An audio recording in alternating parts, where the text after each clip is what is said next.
How to show followers on Facebook profile. Hello guys, this is Atticus and welcome back to another tutorial video. In today's video, I'll teach you guys how you can show followers on your Facebook profile. So without any further ado, let's dive right into it. First step, open up your Facebook. Make sure you're logged in into your account. Then what you can do is you can head over to your profile or menu on the bottom right. After you're there, tap on the gear icon on the top right corner. Then you should be on your settings and privacy. Scroll down until you find audience and visibility section. Right here, you'll find an option that says followers and public content. Tap on that. After you tap on that, here you can see an option that says who can follow me.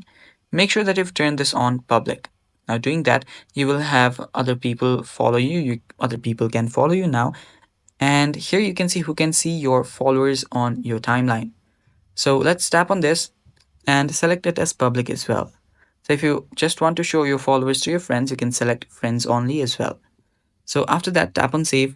And after you've done that, head over to your profile. Tap on the menu icon on the bottom right again, then tap on your profile. Then tap on edit profile. And after you tap on edit profile, your profile should open up like this. Then scroll down and right here under details, you can tap on add. And this will take you to edit details section. Here you can scroll down and here you should find your option that says your followers. So after you find the followers option, make sure that you check on the checkbox and then tap on save. Doing that, people should be able to see your followers on your timeline. And that's basically all for today's video. Thanks for watching. Stay tuned for more and bye-bye.